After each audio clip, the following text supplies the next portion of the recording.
ముంబై అలాగే కోల్కతా జట్ల మధ్య ఆదివారం నాడు ఐపీఎల్ సీజన్ 2026లో జరిగిన మ్యాచ్‌లో ముంబై జట్టు చాలా అద్భుతంగా రాణించింది. ముఖ్యంగా రోహిత్ శర్మ, రాన్ రికల్టన్ హాఫ్ సెంచరీలయితేనేం గానీ, అలాగే తిలక్ వర్మ, ఇంకా హార్దిక్ పాండ్యా, నమన్ ధీర్ వీళ్ళందరూ రాణించడంతో ఏం గానీ, భలే అద్భుతంగా మ్యాచ్ పూర్తయింది.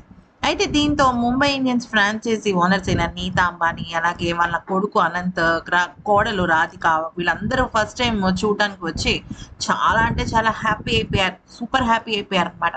అయితే ఈ నేపథ్యంలో నీతా అంబానీ కొన్ని మీడియా ఛానల్స్‌కి చెప్తూ రోహిత్ గురించి, అలాగే హార్దిక్ పాండ్యా గురించి షాకింగ్ కామెంట్స్ చేసింది. అయితే తను ఏమని చెప్పిందంటే, నిజానికి ఈ మ్యాచ్ నేను చూస్తూ చాలా ఎంజాయ్ చేశాను. అయితే చాలామంది ముంబై జట్టు ఫస్ట్ మ్యాచ్ గెలవడం సెంటిమెంటల్‌గా అదా, ఇదా అన్న ఆలోచనలో ఉన్నారు. కానీ నేను ఒక విషయం చెప్పాలనుకుంటున్నాను. ఏదైనా సరే సెంటిమెంట్ అనేది మన ప్రగాఢమైన విశ్వాసంతో ముడిపడి ఉంటుంది. ఆటగాళ్ళు చక్కగా రాణిస్తే అంతకు మించిన గొప్ప సెంటిమెంట్ మరొకటి ఉండదు. ఖచ్చితంగా ఈసారి ముంబై జట్టు కప్పు కొడుతుందన్న ధీమా నాకుంది. దీనికి కారణం ఖచ్చితంగా చెప్పాలి అంటే రోహిత్ శర్మ. ఎందుకనంటే తను అద్భుతమైన ఫామ్‌లో ఉన్నాడు. ఇక తనకి సంబంధించి తన మానసికమైన స్ట్రెంగ్త్, ఎనర్జీ లెవెల్స్ చాలా హై పీక్‌లో ఉన్నాయి.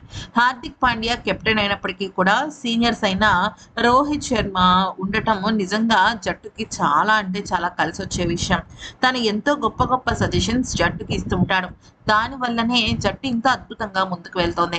5 సార్లు టైటిల్ గెలిచిన రోహిత్ శర్మను మించిన పెద్ద గురువు ఎవరుంటారు అంటూ చాలా అంటే చాలా హుందాగా మాట్లాడింది నీతా అంబానీ. అయితే కొంతమంది దీని మీద స్పందిస్తూ, మరి 5 సార్లు టైటిల్ గెలిచిన రోహిత్ శర్మని నువ్వెందుకమ్మా తీసేసావు నీ స్వహస్తాలతో? ఇంకొన్నాళ్ళు ఉంచకపోయావా అంటూ కూడా రివర్స్ కామెంట్స్ చేస్తున్నారు. మరి ఈ వీడియో నచ్చితే లైక్ చేసి సబ్స్క్రైబ్ చేసుకోండి.